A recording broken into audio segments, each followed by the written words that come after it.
Good morning and Happy New Year. Welcome to another episode of A Conversation with Father Orsi. I'm B.C. Cloutier, Chairman of the Board of Action for Life, and this is Father Michael Orsi. How are you, my friend? Happy New Year. Same to you, Father. I mean, this is going to be like a fantastic year. I can tell. You can. I can tell. It's going to be a fantastic year. I'm glad to hear that. Yeah. Oh, yes. Personally, it's going to be a fantastic year. Although, every year is a good year. No, but this one's going to be special. Okay. All right, special, folks. We're going to have so many surprises for you. Oh. I can't say, right? You can't say. I can't say. But we do have a major announcement coming up one of these days. If you bribe me, I may. When you run into Father, ask him, and he can tell you. But we can't put it on television. I could, tell it privately. Sure, why not? Tell it privately. Just, tell him not to say anything. If a friend of mine, I'd tell him something, and I'd say, Rich, you weren't supposed to tell anybody. He said, it wasn't me. It was the guy I told. That's right. That's right. New Year's resolutions. Here's some, New Year's resolutions. Well, go to the gym, lose some weight. There's a whole bunch of... Isn't that hilarious? Going to the gym and losing weight. I had a friend of mine, I think maybe I told you folks about this. He owned a gym in the late great state of New Jersey. And he told me there were 2 times during the year when he made his money. Yeah. New Year's, because everybody had a New Year resolution, and they would buy like a membership because they were going to get like in shape for the new year. And that would last like about 2 weeks. Right. And they never came back. And then around April or May, down the Jersey Shore, because they wanted to get buff for the beach. The beach party. And that never worked out either. Well, I thought about some different New Year's resolutions. All right, let's go. Let's hear some good resolutions. Prioritize self-care. All right. That's a little bit esoteric, but there are some others that, like practice gratitude daily. Just be grateful for what you have and thank God for it. You know what? A lot of times people have, sometimes they have like sour pusses on, and they don't really realize all the gifts that they have been given. And, I meet some people and they'll tell me, Father, it's a new day, and every day I get up and I thank God for what I have. That's the way to start your day, to thank God for all the good things that God has given you. Because let's face it, a lot of people don't have not even a smidgen of what you have. That's exactly what I do every day. But I also, first, thank God that I woke up on this side of the ground. Yeah. But if you didn't, I'm not ready to go. I mean, if you didn't, wake up, you wouldn't know it unless you ended up someplace else. Like, don't go there, Father. Don't go there. I don't know. Learn something new. There's a New Year's resolution that has some legs. Yeah. Learn something new, like whether watch it's a this language. show every day. Well, go online, watch it. You'll learn a lot of stuff new. I have a friend who decided of Italian descent, and she decided to learn Italian. She's now fluent in Italian. Now, it took her 2 or 3 years to do it, but learn something new. Like, folks, I know a lot of Italian. However, I can't repeat it. Another resolution is just to stay active. Just do something every day. Yeah. When you get a little older, it's easy to not do that. And here's a big one. Volunteer your time and talent. Right, yeah. We all have, we run into people being involved in not-for-profit groups that say, I couldn't contribute anything. Nothing could be further from the truth. Mm-hmm. Everyone has something to contribute. We all have gifts that we can give to others. That's right. And that gives you a sense of purpose and a reason to get up in the morning. Yeah. I had a woman many years ago, and she had contracted metastatic breast cancer. Cool. And she was not going to let it stop her from doing good things. She's a wonderful lady, and she did a lot of good things, but as she got sicker and sicker, she couldn't come out of her house anymore. And she set up a hotline that anybody that wanted to talk to her, that was lonely or sick or needed a friend, they could call her up. And she would a little snippet in the parish bulletin about that. Call me, I'm glad to talk to you. She was on the phone all day, and people never forget her. She passed away, but they never forget what she did. What a beautiful thing. And what a way to spend the last days, weeks, months, years, whatever of your life. Read more books. People don't read.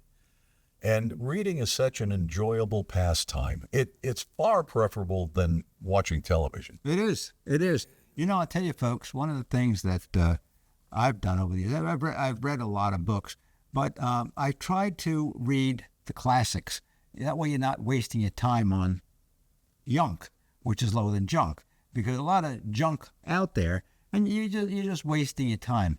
Get the classics. Read the classics. They're just magnificent because they have guided civilization, throughout history, saying these contain truths that are necessary for people to live good lives, for people to be inspired by. Get involved with reading the classics, and some of them are just like, look, I enjoy Charles Dickens. I like Dickens. I like Mark Twain. I like a little bit of Shakespeare. I mean, the classic of Shakespeare is like Hamlet. I love to read Hamlet, King Lear. And if you don't like all that, English stuff, I mean, there's plenty of American stuff. There's plenty of other novels that are translated into English. Russian novels, Madame Karenina, Madame Bovary from France.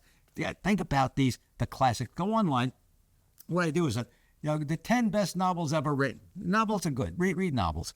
The 10 best novels ever written. Then you read the novel. Oh, I'll read this one. I'll read this one. And I got Kindle.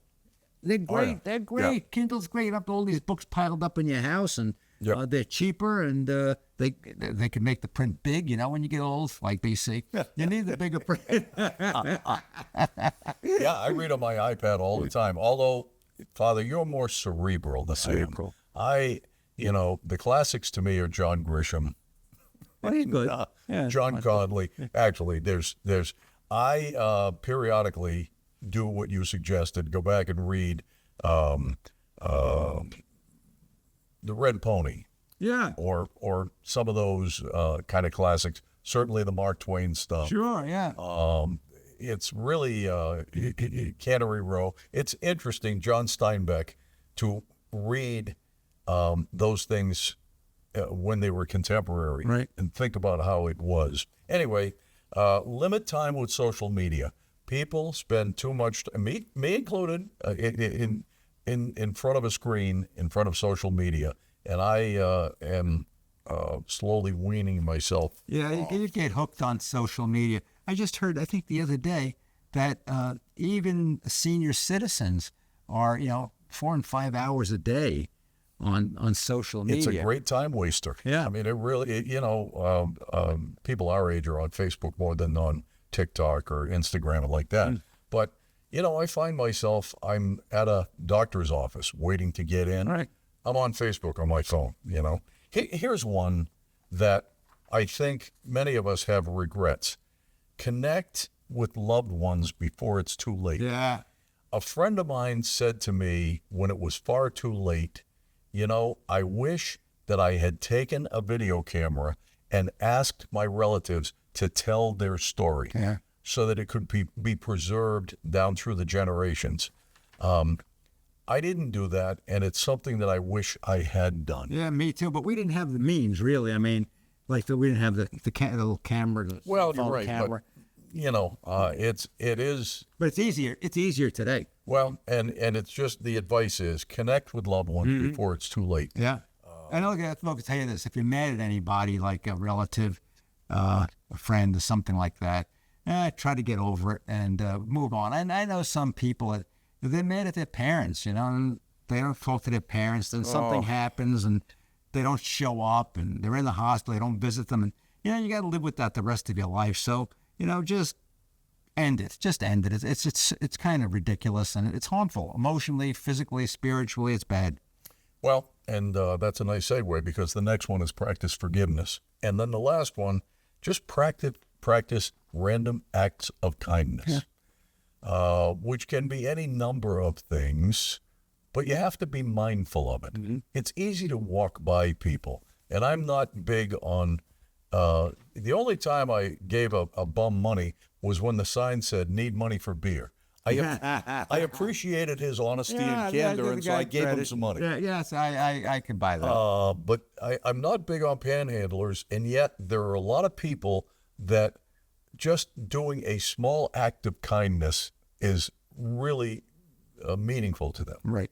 And it's meaningful to us. Well, when we come back, we're going away now for a minute. Yes. All right, I'm going to talk about panhandlers. Okay. All right. Great. We'll be back right after this.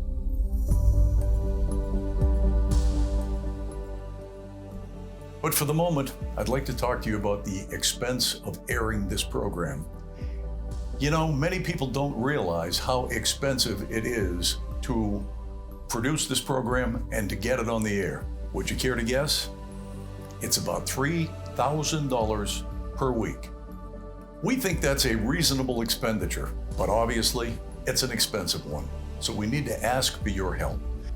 If you'll go to actionforlife.org and click on the donate button, it would be greatly appreciated. Now, you can donate once or you can donate each month, and we certainly have viewers who do both. We appreciate that. Please take time now to visit actionforlife.org and click on the donate button. Thank you so much for your support, and may God bless you always. Welcome back to a conversation with Father Orsi. I'm B.C. Cloutier. Panhandlers, Father. Okay, let's talk about panhandlers. Folks, I think that all of us have had the experience of having somebody come over to you and ask you for money. Or they're standing on a street corner and holding a cup or a sign, help me, I'm hungry, or they even have children with them sometimes, which it really tears your heart out to see something like that. Let me tell you something, folks. The inclination usually is to give something to somebody. Oftentimes, I'll say this especially in our area here, but it's true everywhere. These people are con artists. I hate to say it, but that's what they are. Oftentimes, I will tell people, go to St. Matthew's house. Yep. All right, I'll tell them, go to St. Matthew's house. Here's the address. Guess what? They already know the address. They don't want to go to St. Matthew's house. They would rather just get the money and then do whatever they want to do with money. Oftentimes it's drugs. Oftentimes it's alcohol. And some are real pros at begging. They can make some good money by panhandling. Now, if you recall, we had that situation at St. Agnes, right, where there were panhandlers as you would come out of Mass. Right. They were there. And on multiple occasions, multiple people said to them, go over to the parish center and they will help you. Right. Well, that's the last thing they want to hear. Exactly. And they're pros. They knew the Mass schedule. They know when people are coming out of church, and they know that people coming out of church might say, well, I'm going to do something charitable to help somebody else out, which, people are good, people have good hearts, but be discerning. Now, there's a second part to this. Oftentimes, a panhandler may be intimidating to some people. The way they approach people, the demands that they make on people, the things that they say. And it's not a good thing for people to be coming out of church, say, to be sometimes accosted by a panhandler. But also it's true of people who are, maybe they're shopping in a downtown area, and panhandlers are there, and they're approaching people for money. And people are frightened. They're frightened by these panhandlers, and it's not good for the business people either to have people outside of their businesses begging for money, or sometimes demanding money. In every town, this is true of the little towns and big towns like New York City, Chicago, Los Angeles, big places, medium-sized places, there are places where people can go for food and shelter. There's a Salvation Army in virtually every city in America, big and small. Right. Yeah. And I have given people the addresses. I say, I kept a little card with me when I was up in New York or down here. I'll say, go to St. Matthew's. I give them the card and say, here, go to this place. They'll take care of you. They won't go. Right. They don't want it. They're just in it for the money. And you know, it's good money. I mean, I knew secondhand of a panhandler, and she told me that she made between $300 and $500 a day panhandling in Miami. Wow. Cash. Wow. So why would anyone get a job? No income tax. And no How tax, about that? Yeah. Well, you know, So it's something that, you know, it's really become more and more prevalent in our society. And don't get hooked into, you know, a guilt trip because you passed any of these people by. They know where they are. They know what they're doing. They want to do what they're doing. And as I said, there are many, many places where they can go for help, and they know it. Let me just tell you, it's kind of a funny story, but it's a true story. A number of years ago, I was a parish priest, and the doorbell rang. And oftentimes, you know, you would have beggars come to the door. Oftentimes, they were drug addicts. You know, they knew how to manipulate. They knew how to play the game. And guys standing there with a T-shirt on, and it was a cold day. I'm freezing. Can I have some money? I got to go buy a coat. So I said, oh, wait a minute. I said, here, take mine. And I gave it to him. yeah. He threw it at me. I don't want that. He threw it at me. Well, in this day and age, there are so many ways to get help, governmental and non-governmental, right? That it's not like during the Depression when there were what were called hobos that would knock on the back door of a farmhouse and say, I would be happy to do some work if I could just get a meal. I mean, today, everybody can get help who wants it. Right. I'll tell you another funny one. Funny but sad. We would have people coming to the rectory and say they were hungry and could we give them food? And okay, give them a bag of food. Then we found out that a lot of them were going to every church in town, getting food, hiding the food in behind bushes, and then going to sell the food to other people. Woman came one day, and she said she was hungry. Could she have some food? And I said, I'm just about to have dinner. Come on in. And as I'm sitting at a table, and I'm telling the housekeeper, give me the old wink. Oh, dear. Oh, I'm so happy to have you have dinner with me. What would you care for, you know? And it was, say, oh, look at this. We have this delicious meat. And, you know, I'm really laying it on thick. How, Yeah. And she couldn't eat one bite. She's like this. Well, Wait, I said to the housekeeper, I said, follow her when she goes out. There was a car with her boyfriend waiting outside. I mean, it's you know, for those people who are inclined to respond to these homeless people, I think the greatest idea is to carry around some $10 gift cards from McDonald's or one of the fast food or fast casual places, Chili's, whatever. And when someone says, you know, I'm hungry, can you help me? Yep, here's a $10 certificate. Go get yourself a meal. God bless. Now, somebody told me that doesn't do any good because they sell them. They sell them. They do. They do. But if you insist on responding to panhandlers, maybe that's a little bit better. Yeah, I mean, I suggest that you tell them where to go get a meal and to go get some help. That's, to me, the best way of handling that situation. You're really not helping them by giving them any money. I know you mean well with the McDonald's card, but they know where to sell them, too, for a discount. They get the money. Yeah, unfortunately. Yeah. We're going to take a break. We'll be back right after this.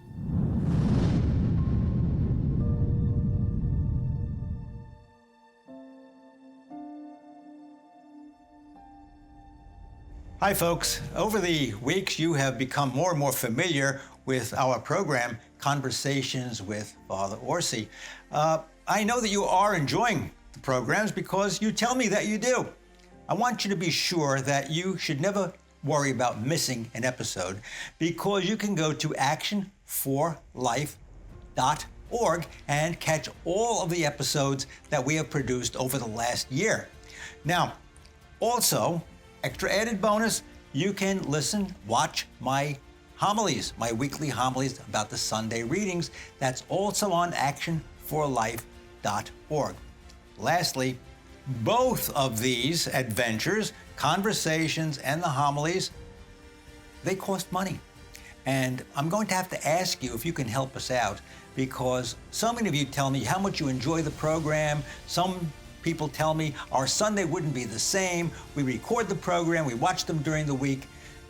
This is an expensive enterprise, and we think it's an important way to get out the gospel message and to talk about those issues of the day that are important to us as Christians. So please go to your website, actionforlife.org. There is a button you can click for donations, and please, please be generous to us to keep this show on the air. Your Sundays will not be the same without it.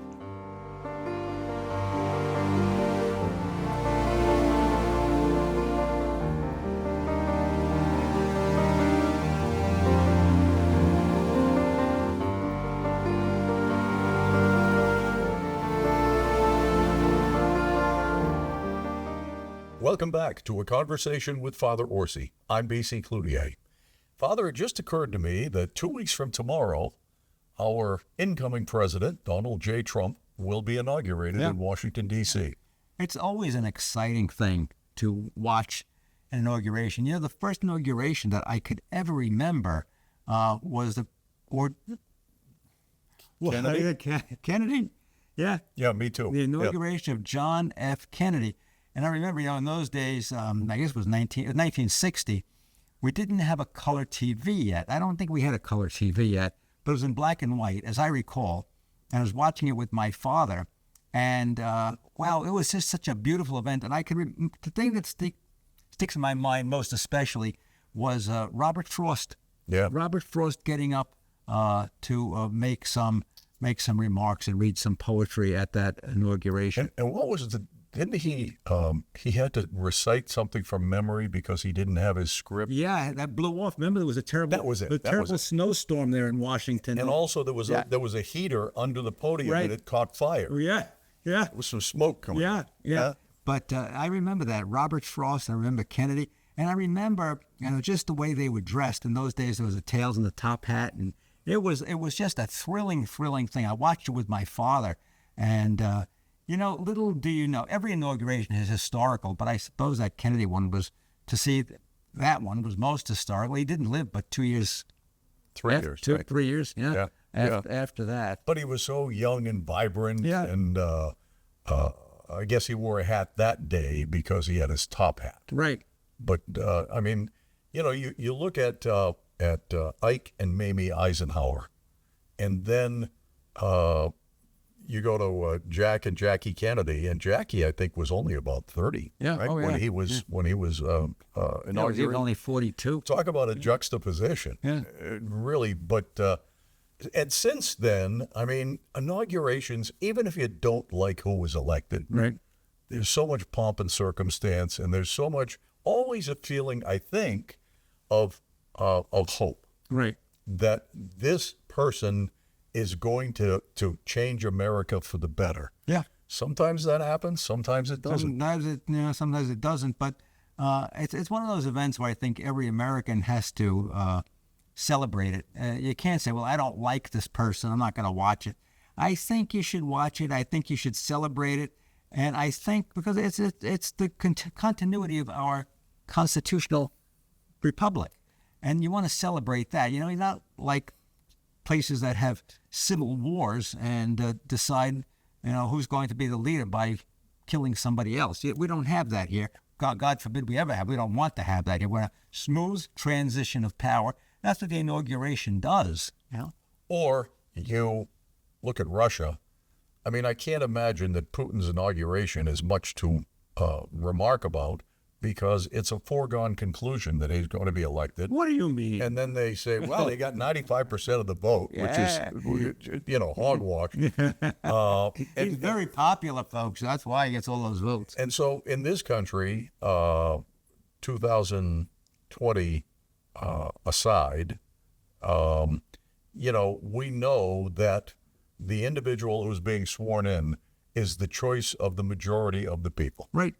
Yeah. And it's pretty exciting what's going to happen in a couple of weeks.